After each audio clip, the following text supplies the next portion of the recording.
G'day, buddy. How are you, mate? Hey. Good, Rowan. Nice sunnies. Yeah, thanks, mate. I'm just, it's my way of getting into character. I work from the outside in. Yeah, right. Sunnies at night inside. That's right, mate. I wear these to bed. Before we do discuss it, I just have to let you know that this call is monitored for quality assurance and training purposes. Are you okay with that? Nah, fuck off, cunt. Yeah, that's fine. That's fine? When I say training purposes, I mean purely entertainment purposes. Like fapping. Have you had your daily wank today, Jeff? Good question, Ron. Let me think. I'm trying to think of the last time I had a wank. Yeah.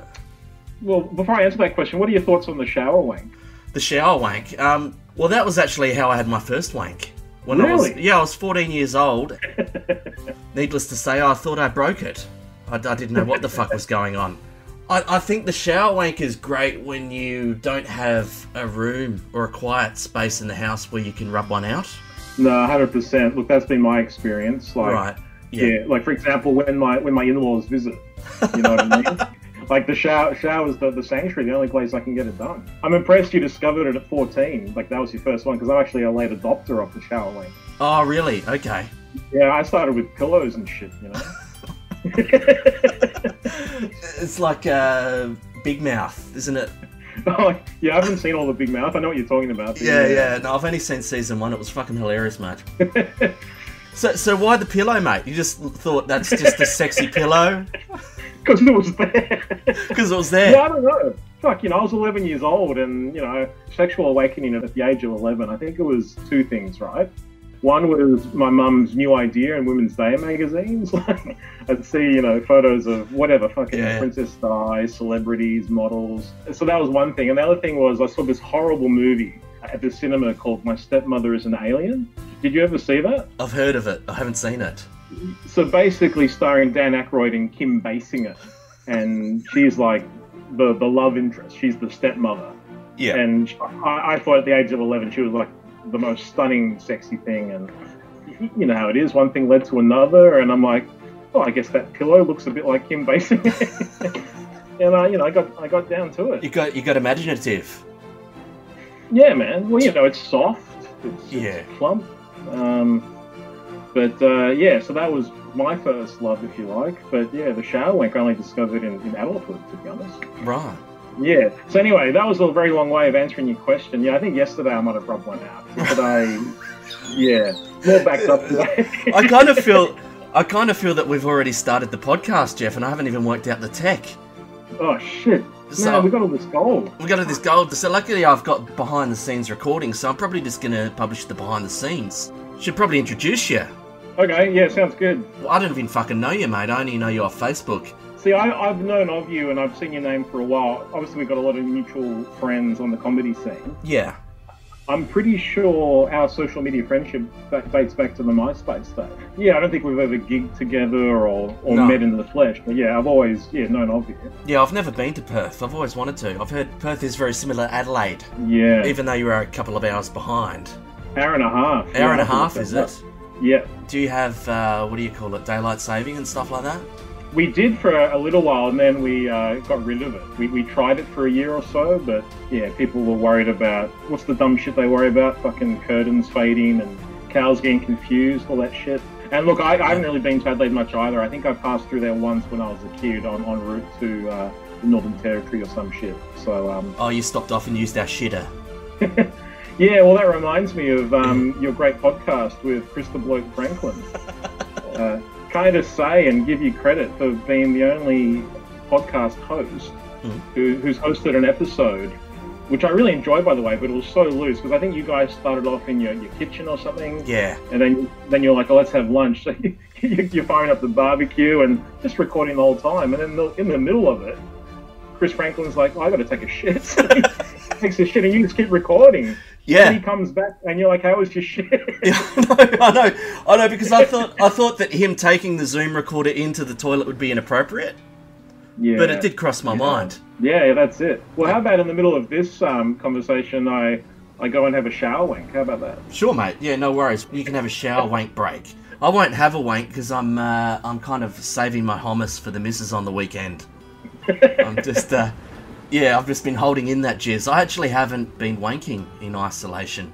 Really? Really, man. I've been doing the whole no fapping thing, and it's working out really well. Right. So what led you to that decision? Well, part of it's spinal injury. Oh, shit. Okay. Yeah, Fair meaning enough. I actually went 5 years and I couldn't ejaculate.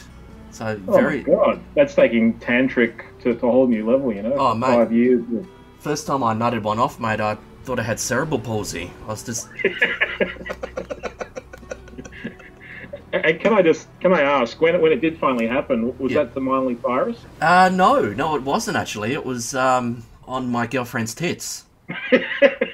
Oh my God. Wow. It's We're hot. like, what, 5 minutes in? We're hitting some big topics. This is great. Yeah, I know, mate. I was hoping so. Because I haven't even introduced... Oh, sorry, mate. Jeff Hewitt. And you're into family law, is it?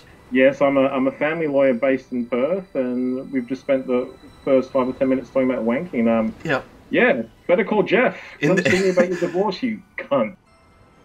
Do you still do comedy, Ron? Kind of. I got a niece grant to teach calisthenics classes in boardrooms.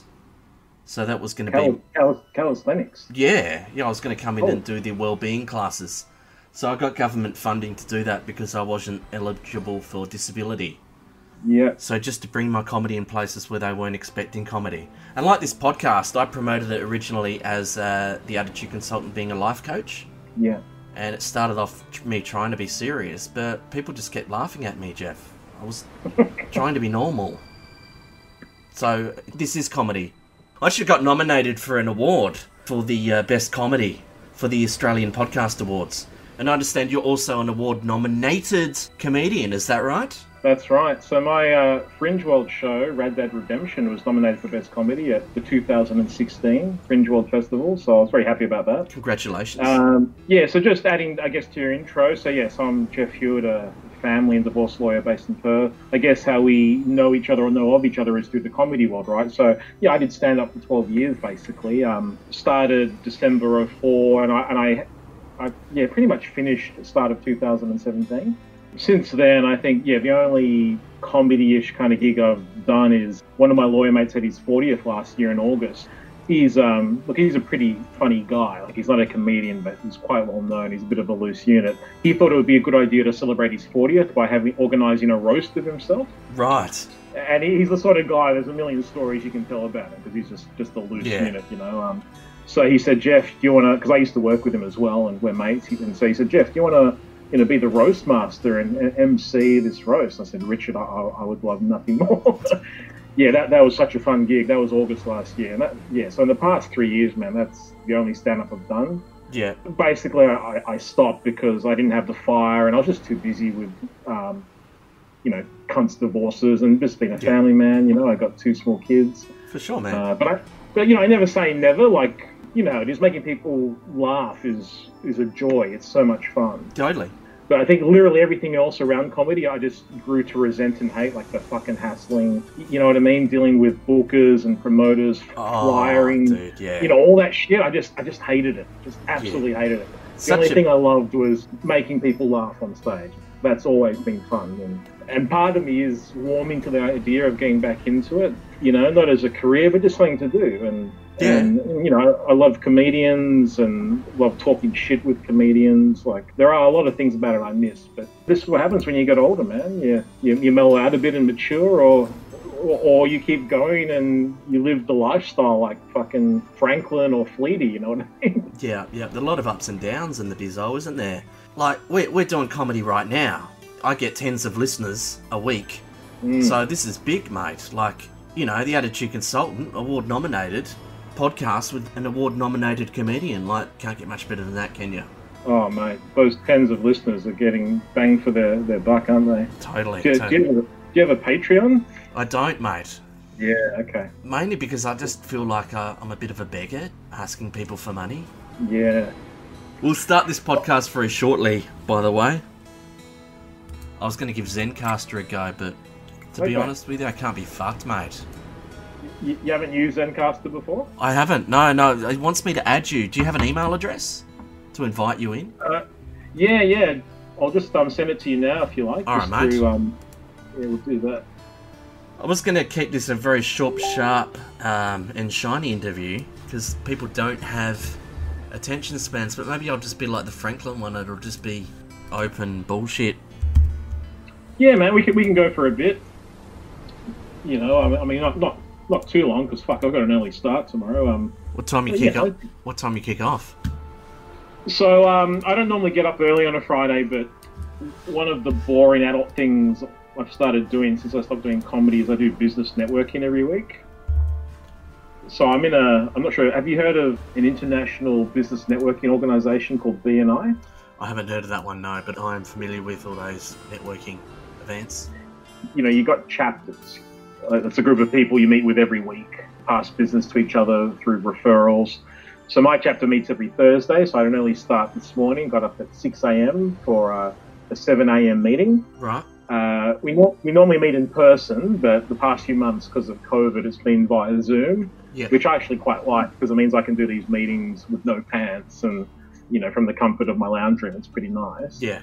But one of the other things you can do, Rowan, and look, I apologise in advance to you and your listeners because this is very fucking boring, but the reason I have to get up early tomorrow is because one of the things you can do in BNI is you can visit other chapters. So I'm visiting another fucking chapter tomorrow morning. So it's the same thing. I have to get up at 6 for a 7 a.m. start. I'm attending via Zoom. And again, it's just to meet new people, make new connections. And I just like seeing how other chapters work because every chapter has a different vibe. I guess like any organization comprised of humans, you know, sometimes there's a good energy and banter, and other times, like I've visited some chapters, you know, like maybe like comedy rooms, you know, some comedy rooms are cold, some are warm. Yeah, what do you mean by chapters? Sorry, can you just sort of explain that a bit more? Sorry. So yeah, That's a chapter, right. It's a group of people. So my chapter is called BNI Beyond, and there's like 30 people in the chapter. So you have to apply to join the chapter. Right. And if you join the chapter, then, for example, I'm the only family lawyer in that group. So no other family lawyers can join that group. And then if people know cunts who are getting divorced, they're like, oh, I know a great guy, you know, Jeff Hewitt, he's really good. I'll give you his number or I'll get him to call you.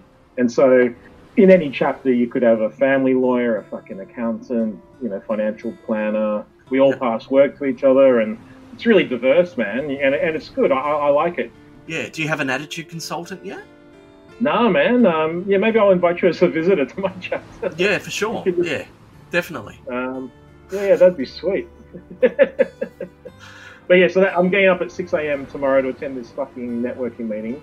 And then I'm going to the office, and yeah, I'm going to have a fuck day tomorrow. I've just got that much work on, man. That's the problem with living in Perth, though. You've got to get up at 6 o'clock in the morning, not like a fucking normal time, like 7:30.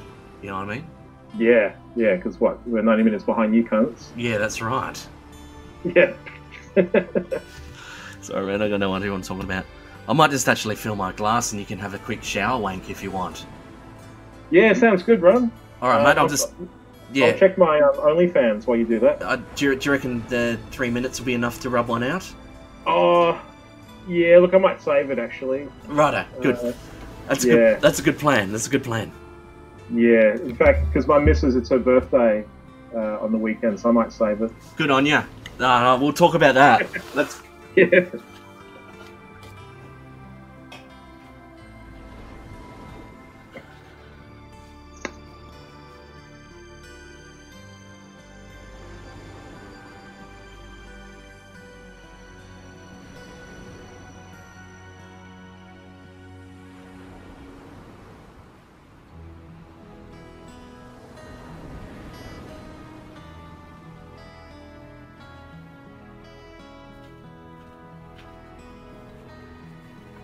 Sorry, mates. No worries. Fucking hell. That was a good piss. So you're just cashing in off divorces, yeah? Dumb fucks everywhere? Much. Yeah. Yeah, look, I shouldn't complain. Because, look, I'm grateful for the fact that, one, I'm working, and two, business is good. I am very busy. Yeah. It's just... just the downside of that is sometimes it means I get overwhelmed with work, and it can be very stressful. Right. And just to give you an example, Rowan, part of the reason why I was looking forward to chatting with you and looking forward to just having some fun and not taking life too seriously is because I discovered late this afternoon that there was a fuck up at my office's end, just with, because, you know, with family court, it can be very serious, and there's court deadlines, you know, certain dates by which you have to file court documents and all this shit, right? Right. So I discovered late this afternoon that we'd actually, I'm not going to name names, but someone in my office entered the wrong date into the calendar, and they were 7 days off, and it just freaked me out, because now it means that my client is going to be 7 days late or out of time with filing her documents. Yeah. Which means that the other side, if they want to be cunts, can be cunts and say, oh, she's filed it 7 days late. So, you know, basically the court shouldn't accept her late documents, and they should throw her case out of court. Like, it's really serious shit. So it's a big problem I've got to try and fix tomorrow. And as soon as I discovered it, I sent off some emails, and now I've got to try and sort it out tomorrow, and hopefully it'll be okay. But it's just, you know, it's a stress. Yeah. So that's the downside of being busy. It's just you got all these it's like trying to spin different plates all at the same time. Passing the buck. Yeah, and you know, sometimes you just want to fucking, you know, relax and take it easy a bit. So I think the light at the end of the tunnel for me is July. So June's going to be a pretty hectic month for me, and I haven't really had a break or slowed down since Christmas. So obviously it's been half a year. There's been a lot going on with the pandemic and etc. So I'm just looking forward to having a break in July, man. Maybe taking the family down south. Just, you know, not nothing huge, just 7 days. Just enough time to recharge my batteries and relax. But yes, to answer your question, I'm fucking business is good. It's the way I would put it, I think I mentioned this the other day in another context. I mean, the pandemic's been terrible for the world, of course, but it's been terrific for divorce lawyers. Yeah, and it's not a time to brag about that sort of stuff, is it? Yeah, people like, you can't. Yeah. And you know how, like, you know, family court dads and men's rights activists and stuff, like, they have their pages and groups on Facebook, and they all have their whinges.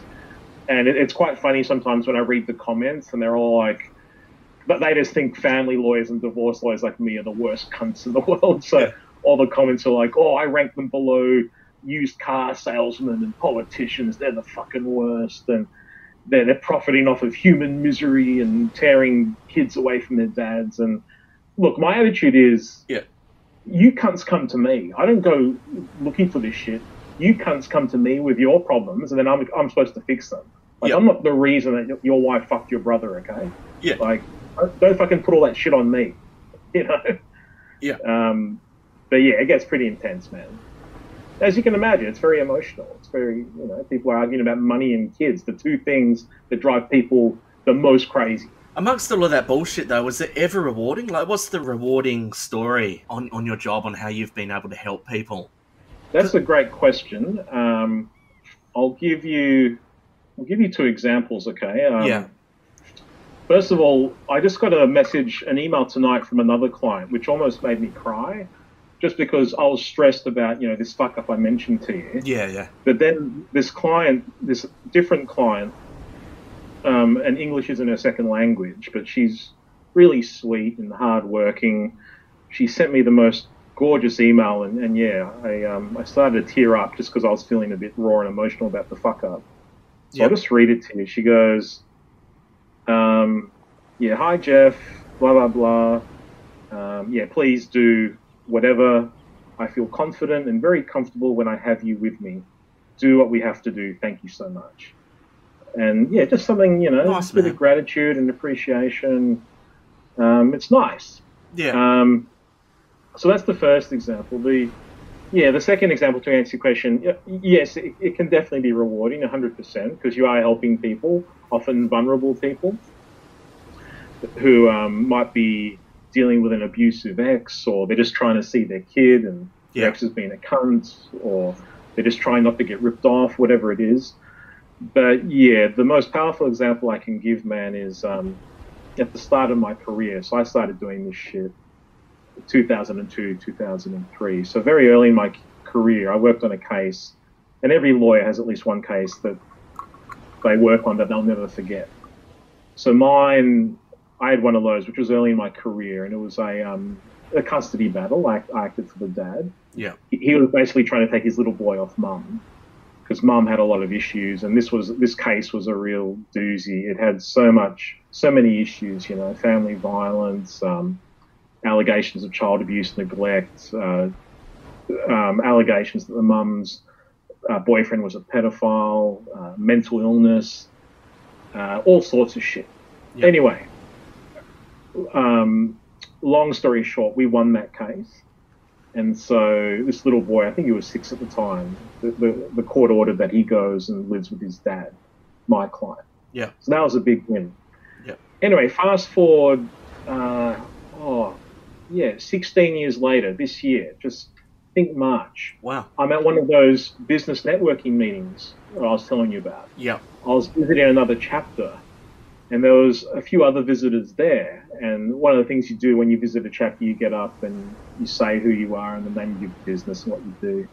So one of the guys did that, and I recognized the name. I was like, that name rings a bell, sounds very familiar.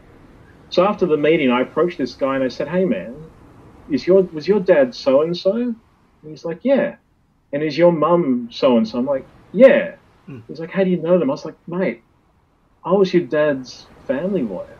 Oh. Like, I helped your dad get custody of you. And it was just an emotional moment. Like, it just blew his mind. It blew my mind. Yeah. Like, I met, you know, now he's like a strapping young man. You know, when I worked on that case, he was a little kid. But now he's a young man and got his own business. And I just told him how his dad fought for him so hard. And I told him, and it was all 100% honest. I said, look, your dad was one of the best clients I ever had, because he was this tough SAS guy. Yeah. So he was very disciplined and very organized, because some clients are fucking idiots. You know, they can't remember what they did yesterday. Makes it very impossible to write a statement of evidence, you know, about what they did or said. Yeah. Because they don't fucking know shit. But or this they're guy, just in an I emotional swear, wreck. I'd be like, mate, what happened on this date? And he'd be like, oh, at 800 hours, I fucking took out the wheelie bin and then I went to so-and-so and, you know, that kind of shit. He was able to separate the emotion from the facts and the figures. Just perfect. Yeah, he was for a just lawyer. fucking focused. Yeah. And he was focused on getting his kid, you know. Yeah, for sure. Yeah, so his heart was in the right place, and he fucking fought for his boy, and he got him. And so I told, you know, at this meeting, I told this kid that, and he just said to me, you know, thank you. Because he went through a lot of shit, you know. Mum's boyfriend was a pedophile, and he said to me, like, he doesn't, it still affects him to this day, as it would. And he said he doesn't know what would have happened to him if his dad didn't fight for him, if he was still living with his mum, you know. Nice. You're like an angelic figure. Look, I try to be. Some people still think I'm a cunt, but, you know, I try and do the right thing. Yeah, well, I always thought you were a cunt, but you're a good cunt. I'm a sick cunt. Is that why you got into it in the first place? Like, why did you choose your path? No. Be honest. I love it. I love this. I love this honesty. Yeah, look, I don't know, with the exception of maybe one person, right? Yeah. I don't know a single divorce lawyer whose lifelong ambition or dream was to become a fucking divorce lawyer. You know what I mean? Like, yeah. I don't know a single kid who has said, you know what, when I grow up, I want to work in the family court every day and divorce cunts, you know? It's just not something you do. Yeah. When you're a kid, you want to be a fucking astronaut or a pro surfer or whatever it is. Yeah. So, like most family lawyers, I fell into it. Yeah. Yeah, so, yeah, basically when I finished law school, when I started working, worked at a small general practice law firm in Fremantle. Look, it wasn't a great firm, but it was nice working in Fremantle, and it did a bit of everything, so I could dabble and just try different things. And basically I realised that I hated most things, and I arrived at family law by a process of elimination. Yeah. So, you know, I tried the other types of law. I did wills and probates. I drafted a lot of wills, did some debt recovery, fucking civil and commercial litigation, criminal injuries compensation. I didn't really like personal injuries law or workers' comp because I'm a bit squeamish. I didn't like reading medical reports about injuries and shit. And while I was doing all that stuff that wasn't really grabbing me, in the corner, in the background, there was the family lawyer with her clients, and there was always big dramas and gossip. And I've always been interested in psychology and human behavior and what makes people tick, and family law is a fucking goldmine for that kind of stuff. So I kind of gravitated towards it. I thought I'd like to try family law, and then one thing led to another, and I sort of started specializing in family law very early on, and I haven't been able to escape it ever since. I've tried a few times. There's been a couple of times where I've tried to escape family law and really do comedy. Yeah. But that just didn't happen. And look, for better or for worse, I think, look, I'm not big noting myself, but look, I think I'm pretty good at what I do. And and it's like, I think, dude, I think it's like that line from The Godfather Part 3 where, it's that famous gangster line where he says, just when I think I'm out, they pull me back in. That's sort of how it is with me with family law. And now I'm just sort of starting to accept it. I'm going, okay, these are my skills. People seem to like what I do, and, it helps feed my family. So fuck it. I'll just keep doing that. Smart choice you made, mate, especially at the moment. If you chose the path of a comedian, nah, fuck that.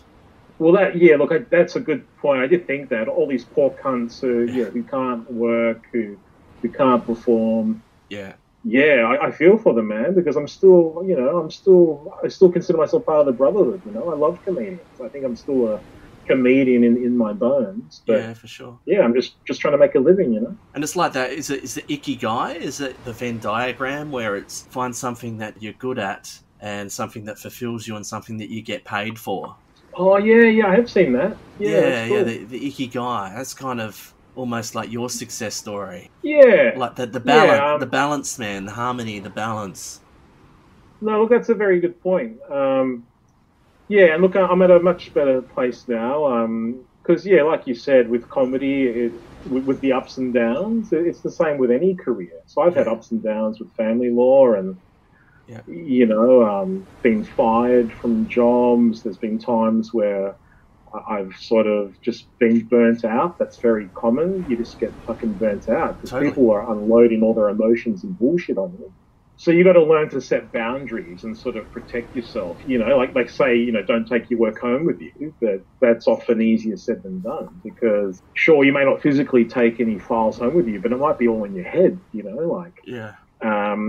often the people caught in the family law system are very emotional. Some of them are very toxic. A lot of them have personality disorders and mental illnesses, and so you're dealing with all that stuff. But like I said, I've always been interested in psychology and human nature, so it is fascinating, but it can be a fucking pain in the ass as well. For sure, man. Well, my client prepared her own affidavit. That's a statement of evidence, and I just have to tidy it up. And she's got a psycho ex, and I read one of the lines in there. Where it was like, oh yeah, my ex, he often threatens to kill people. He's threatened to kill me. He's threatened to kill my dad. He's threatened to kill my lawyer. I was like, what? I didn't know about this. I'm going to ask you this one question. Tell me the darkest point in your life and how you got out of it. Whoa. Yeah. Well, that's a big question. Okay. Are you recording through Zencaster? It's all good? I don't know. I've got 3 recorders going at the moment, so we're going to capture this either way. Okay, good. Yeah. Good, okay. Yeah. So your darkest point in your life and how you got out of it. Okay. After I answer that question, I'd like to hear your answer to that question too. If that's wow. right, okay. Sure. I feel like you've been through some shit. Well, let's flip the table around. No worries. Okay. No, honestly, I'm not doing that to be a smartass. It's just I'm interested to hear about what you went through and how you pulled out of it. Okay. I'll go first. I've got to answer my own question. No, this is good. Yeah. All right. Basically, 2011, things started coming to a head for me. I think I was off balance. You're talking about balance before, and in hindsight, I realized I was very off balance. By which I mean I was working hard and playing hard. So working like a dog and just doing stupid shit like, like working in the office until 2 a.m. Yeah. So not getting enough sleep and then partying a lot too. So, intoxicants and other things I can't talk too much about as a lawyer, but, just, okay. And then doing the comedy as well. At that time too, I was in a relationship and that was sort of going south and I started cheating on my girlfriend at the time constantly. Like I was a real dirty dog. I was doing all this shit, man. Yeah. And so, Yeah, and then that manifested, this downward spiral, if you like, manifested in a couple of ways. For starters, I did a you wouldn't have heard of it, Ron, but some cunts in the Perth comedy scene, we still joke about it to this day. I did a show for the Perth Comedy Festival. Yeah. I think it was a collaboration. It was almost like a play or a musical called Men in Chairs. And it was probably the most hated show of that festival. Perfect. People would joke about how fucking shit that show was. So it was me and two comedian mates. We wrote it together and performed it, and we had some, extras and shit. And it was just this huge disaster. So it really hurted my pride and ego, as you can imagine. So that was a low point. And then, yeah, that's right. I left my job of 3 years because I got a job offer somewhere else and got offered more money. Got fired after 8 weeks. And that sucked. Yeah, so that was December 2011. I lost my job just before Christmas. I had a fucking mortgage at the time, man. I was like, what the fuck am I going to do? And then basically for the next year, I fell into a massive depression, a massive hole. I think I was unemployed for a few months. Eventually got a job part-time, which was good. But the problem was being part-time, that wasn't going to pay the mortgage. And so then what happened was the bank started taking legal action against me to repossess the apartment that I owned at the time. Yep. So I had fucking debt collectors chasing me, banging so loudly on my door at 7 a.m, and I would just ignore them, like I wouldn't answer the door. Yeah, I can imagine. And my depression was so bad that I just wasn't opening my mail. Uh-huh. And I was doing stupid shit like... with this apartment building, I had a parking spot. Most buildings, they have parking downstairs in the basement. This building, they had parking, but not enough. So I had to park in another fucking building. And so what happened was I was too fucking lazy to park in the other building. So I'd just park on the street and just leave it there. And then what would happen is I'd get all these fucking parking tickets on the car because I was depressed. I'll just leave it there and sleep till noon or whatever. And and they were just have all these fucking parking tickets. And they were just accruing because you weren't opening your mail. Yeah, that's what I'm saying. Yeah, so all this unopened mail, man, all these lines are mounting up, and then you know how it is. They send you the first warning, then the second warning, the final notice, and they add fucking interest and shit. Yeah. So, man, it was so bad. In the end, I think, we're talking about it all these fucking fines added up to like over $2,000. Yeah. And then I didn't even realize, that's right, one night I was in Northbridge, which is like a, night spot in Perth. And I was behind a car that was going really slowly, like when the light changed and they had to turn. So I just like gently beeped my horn so they would hurry the fuck up. Little did I know it was two cops in an unmarked car. So they, being these fucking ego-tripping cops, they get out of the car and they're like, why'd you beep us, mate? Yeah. And I was like, oh, I was just, hurrying you up. I'm so sorry. And then they decided to do a fucking license plate check and driver's license check. And that's how I discovered that I'd lost my driver's license because of all those unpaid fines and shit. Oh, no. Yeah. Fuck. So this is what I mean, man. All this shit. It was so fucked. Oh. And then another low point, and look, it still cuts me up to this day. Basically, my dog died in horrible circumstances. I've got a relative who's got ongoing drug issues, and he got drug fucked. Went for a drive with my dog, came home at 3 a.m, left my dog in his car. Yeah. The whole fucking day, and he got cooked in the car. Like, horrible stuff, man. Like, it still traumatizes me to this day to think about it. So all this horrible stuff happened, man. So it was dark. It was I lost my apartment, but because the fucking Commonwealth Bank took me to court. But I'm glad that I was able to sell it before the bank did. You know what I mean? So I was able to sell it for a decent price. Right. Made some money. So anyway, 2012, one of the worst years of my life, I think. There were good moments. I had an affair with a married woman, and she was the light of my life. On a day off, she would come over to the apartment, and oh man, it was wild. But so I slowly, man, it took me a few years. In fact, my award-nominated show, Rad Dad Redemption, is pretty much all about that in a way. hence the Okay. title Rad Dad Redemption. That show, which I'm very proud of, Yeah. was about my transition from this loose, fucked up party animal to a family man and a father. You know, like I started getting help. Like I started seeing a clinical psych, and she was wonderful and she was practical. Like, you know, she wasn't just there to nod and go, "Oh, you poor thing." Like, she gave me practical advice and tips about how to change my schemas and thought patterns and negative thoughts and self-loathing.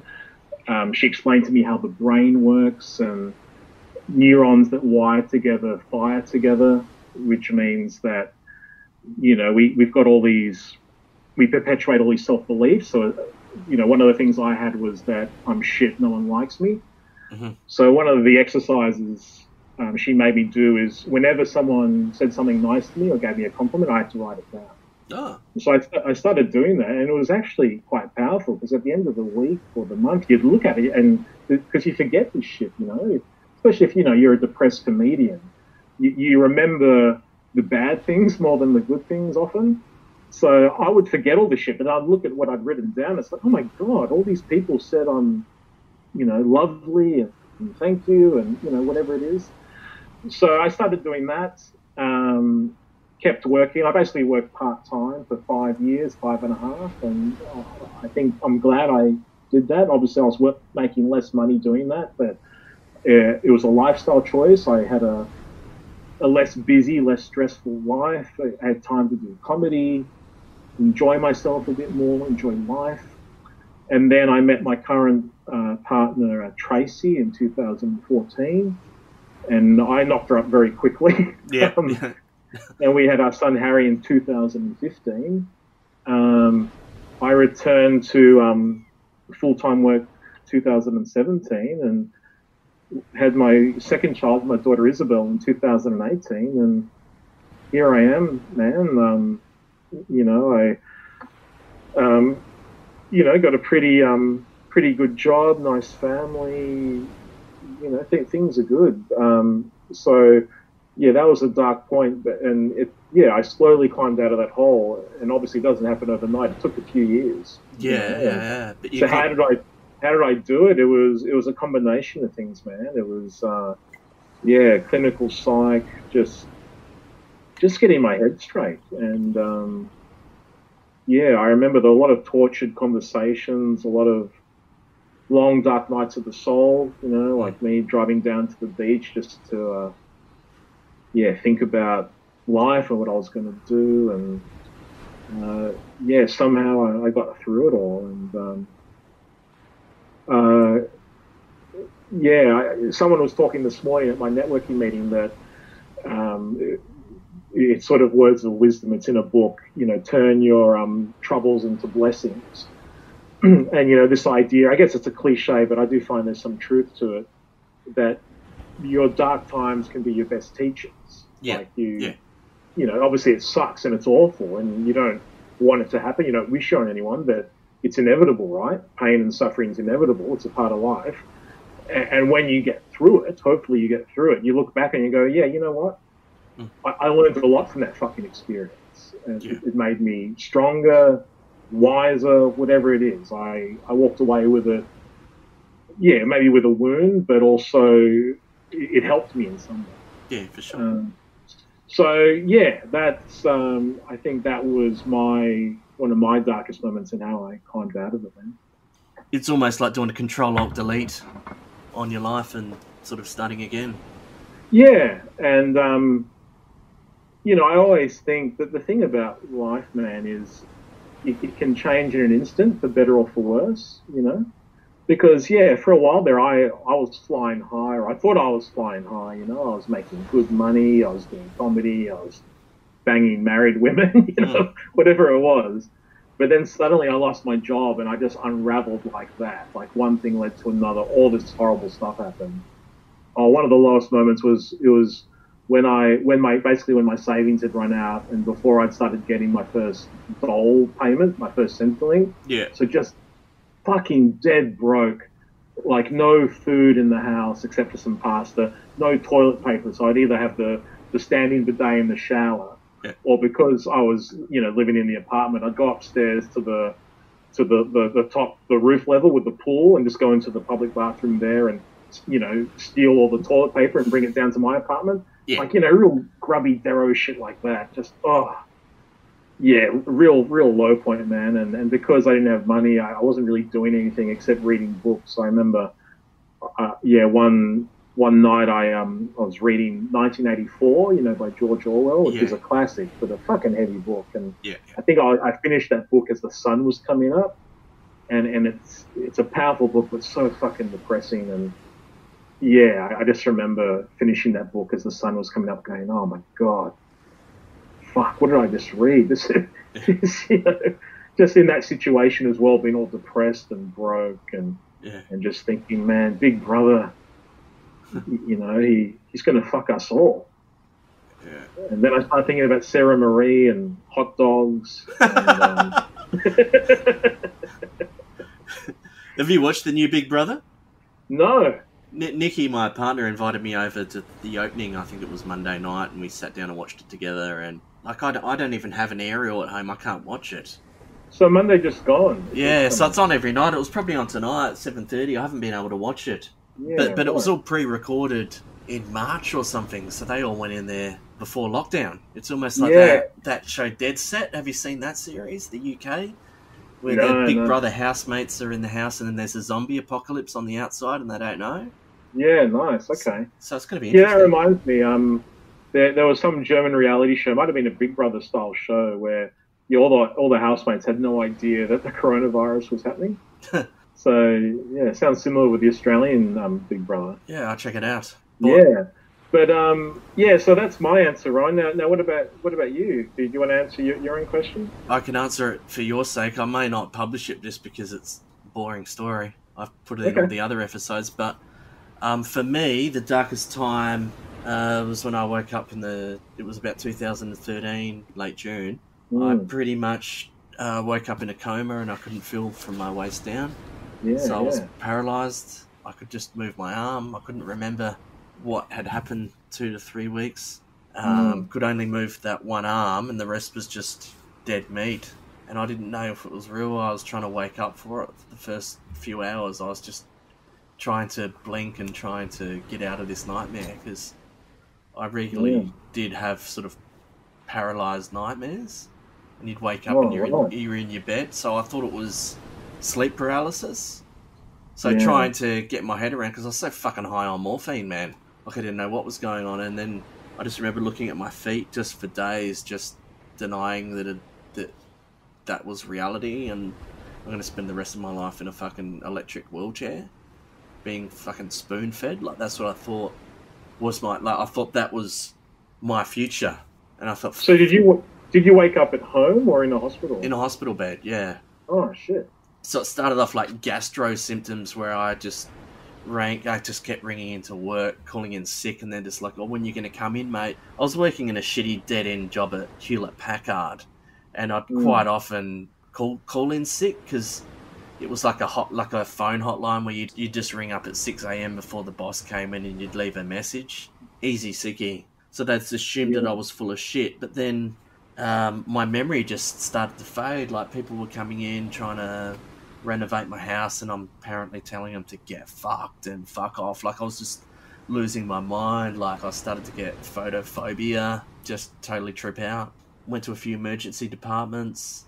They filled me with fluids, sent me back home saying, "You've got gastro symptoms."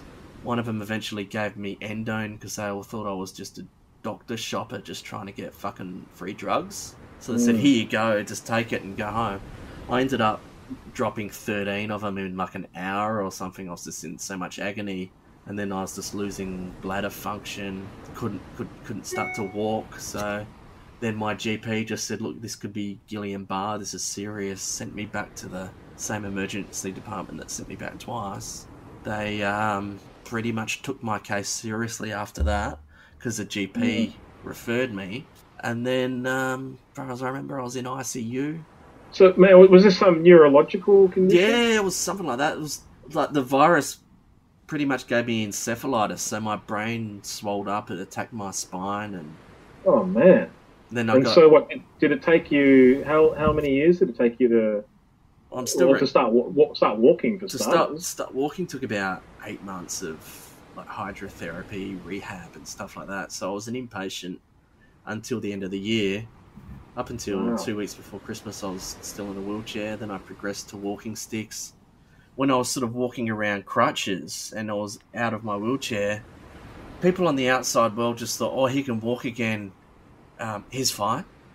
Like, just get on with your life." But I got caught into your trap where I was just so depressed. I wasn't opening up my mail. My bills were accruing. I was on a hardship arrangement with the bank for about 2 years. And then I think I missed the $50 payment, and that escalated to default. Like my mortgage defaulted, and then I was going through all these strata.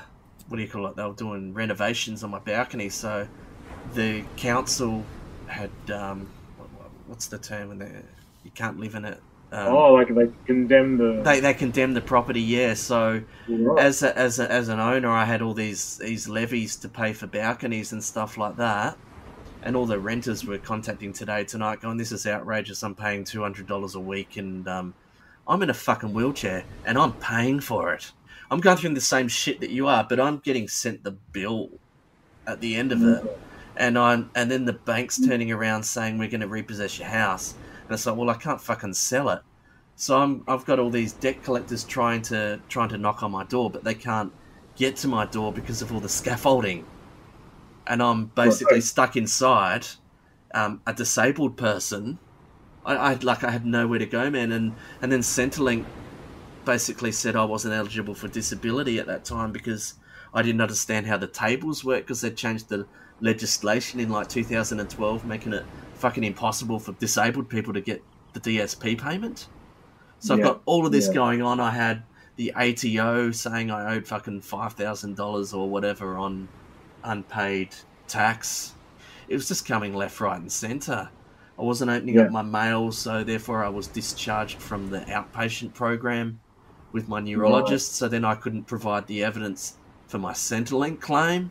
This is all going on, man, and I thought, fuck it, I'm just going to record all this shit, because you can't write it, man. You can't write that. Yeah.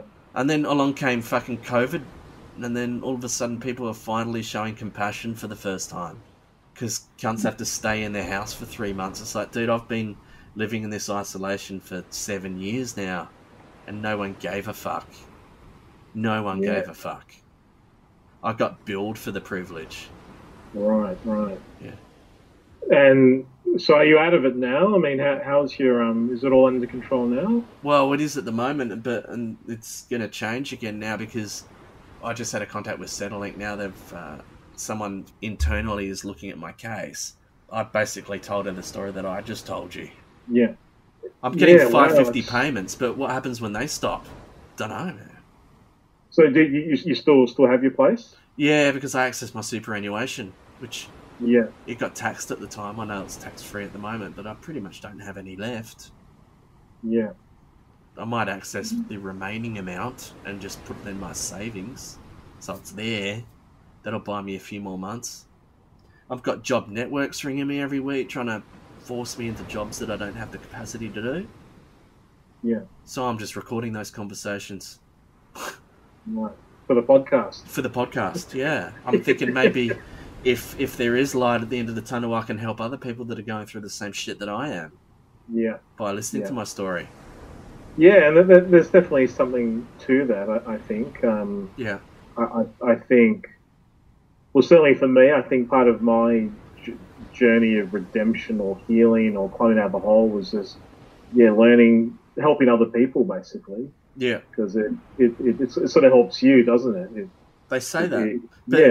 And it does, but then I almost feel selfish that way. It's like, well, am I only helping you out to make myself feel good? And that's fucked. I'm almost consulting my own attitude there. But, you could sort of view it as win-win, because you're helping someone, but you're also helping yourself. But 100%, you might be doing it for totally selfish reasons, just to feel good. But, hey, if someone else is getting the benefit of that, then fine. I think that's better than selfishly, doing something that hurts other people and getting off on it, Well, that's a good point. What sociopaths do. Yeah. That's a good point. I should probably be a bit more gentle on myself. Yeah, man. Yeah, be gentle on yourself. Allow yourself to have a shower wank. You know, you've earned it. Yeah, well, I won't have a shower wank, but I'll have a shower beer. I got my shower beer holder arrived. That was fucking amazing, and it's like a holiday, mate. Yeah, nice. In my darkest... sorry, mate, you go. You got to fuck off, I was just going to say... yeah. No, I was just going to say thank you for sharing that story, because I'd caught glimpses of it. You know, I think you've mentioned it from time to time on Facebook and stuff. Yeah, for sure. So I knew some shit went down, but yeah, I didn't know the whole story. Yeah, I'm just sorry to hear that you're still... You know, I think it definitely sounds like you're doing much better than you were before. Totally. Yeah. 100%. Heaps better. But there's still ongoing issues, it's unresolved. I'm sorry that you're dealing with that bullshit.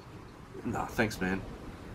But just to finish off a thought, because I didn't quite finish it before, I was saying how life can turn in an instant for better or for worse. I always think of that because I know it ties in, with this Buddhist idea of non-attachment, right? Yeah. Don't get too attached to things. So when things are good, you appreciate it, but you don't let it go to your head. Yeah. And similarly, when times are tough, it's you do what you can to endure it, but again, you try not to let it get to you. And I think, for me anyway, it's important to remember that because, life can always change in an instant. So what that means for me is I try to be grateful and humble. Like I'm so grateful for Tracy and my beautiful kids. And I always have that fear that a fucking car could run them over or something, That's always a fear I guess every parent has. So, what I'm saying is when I'm feeling happy or confident, I keep it in check because I'm naturally anxious and I think, fuck, something awful could happen tomorrow and it's all going to be taken away from me. Similarly, when I have low moments and dark times, I just think, well, you know what? I might win the fucking lotto tomorrow or... that married woman might suck me off and it's going to change my life. So you just have to fucking keep going. Just fucking endure, and that's what it is. I think I'm just at a point now. Like I just turned 43, and my philosophy is you put your head down, you do the work, and you fucking get through it. And life can be very hard and tragic, but it's also full of beauty and joy. And it's so short, isn't it? So you just try and make the most of what you've got, and that's all any of us can do. Yeah. No, it is. You're right. It is short. It just goes by an instant, man. Especially now that we're 40. Yeah, it's crazy, isn't it? Because in many ways, I think comedy's a young man's game, just because of the lifestyle, like the late nights, and so much of it for me anyway was just hanging out with comedians and talking shit. Yeah. I love that. But once you got responsibilities and a family, you can't do that. It's like, fuck, I've got to help the missus with the kids, or I've got to go to work in the morning. I can't hang out with you cunts all night. I know. Well, after I got sick, I kind of don't really relate to the young ones anymore. Like I'd rather work with people like yourself that are married and have kids because they just got that. We're talking about it's the attitude consultant. They have that attitude of just knuckle down. I don't have time for bullshit. I don't have time for that drama. I don't have time for that politics. I don't have time for that whinging. I'm tired. Yeah. No, I hear. Yeah. Thanks for taking the time to chat, mate. No, my pleasure, Rowan. I think we've covered a lot of ground. We went from a discussion about shower wanks and fucking pillows to surviving dark times, and this has been fun. Yeah, likewise. And sleep well, mates. All the best with your networking tomorrow. Yeah, thanks. Oh, Jesus Christ. Yeah. Fuck. Did you want to finish off this with your opportunity to do a quick commercial, like a Better Call Jeff kind of Better Call Saul thing? Oh my God! Let me think. A sales pitch. I'll chop this up for you. All right. Yeah. Okay, just gotta think. Yeah. Take time. Hey, cunts. No. No, look, I've got nothing, man. Sorry, I think... That's all right. Yeah, I've been going since 6 a.m. I've got nothing. And honestly, I'm that busy. Not to be a cunt. No, it's all good. I don't need to advertise. No, it's all good. Well, I don't want to. Please. No more work. Just stop. Give me 5 minutes, But hey, if anyone in Perth, if you're going through some family law issues, please call Jeff Hewitt at MKI Legal. I'd love to help you out. Yeah, now look, I do try to do the right thing. There's a lot of, yeah, look, I'll be honest, I'd say probably most of the family law community in Perth are all right. You know, there's some cunts in there. Apparently Sydney, I read an article, Sydney's got a very toxic culture where it's all very aggressive and, you know, lawyers are just driving up the costs and feeding off the conflict. But in Perth, that's very much frowned upon. Like, there are people who do that, but I think Perth, as I understand it, the Perth scene is quite different to Sydney. So in Perth, most good lawyers were actually trying to resolve it and reduce costs. And I've always been like that. One, because it's ethical. Two, you were saying before, Ron, you don't have time for bullshit and whinging. I'm the same. You know, I'm fucking busy. I don't have time for these pointless conflicts and arguments about who gets the fucking, you know, the Crocs collection or the Transformers, you know, that kind of shit. It's like, yeah, because, you know, I've got so much on my plate. It's like, guys, fucking work it out. Yeah. I'll help you work it out. If you want to argue about stupid shit, well, fine, but, you know, it's going to cost you X amount. And, you know, if you want to pay me that money, I'll take it. But, you know, there's a better way, you know, so. You use that to filter out the bullshit. You put a price tag to filter out the shit. Yeah, exactly. Like, so that's my point. I'm not here to milk conflict. And look, conflict is very profitable. But the more that people fight, the more money that divorce lawyers make. But like I said, that's never been my way. One, because it's unethical. Two, I've always been too busy. Like, so I don't want to milk conflict. I want to reduce it, get people to work it out. Then I can move on to the next fucking bushfight. Yeah, you're not selling your business. You're selling your attitude, my friend. Attitude consultant. That's it. Yeah. Thank you so much. Thanks, Ron. Yeah. Look, you get yourself some good sleep too, and yeah, let's talk about Miley Cyrus again sometime. Yeah, let's do that. Awesome. All right. Cheers, bro. Thanks, man. Later. Right. See you later.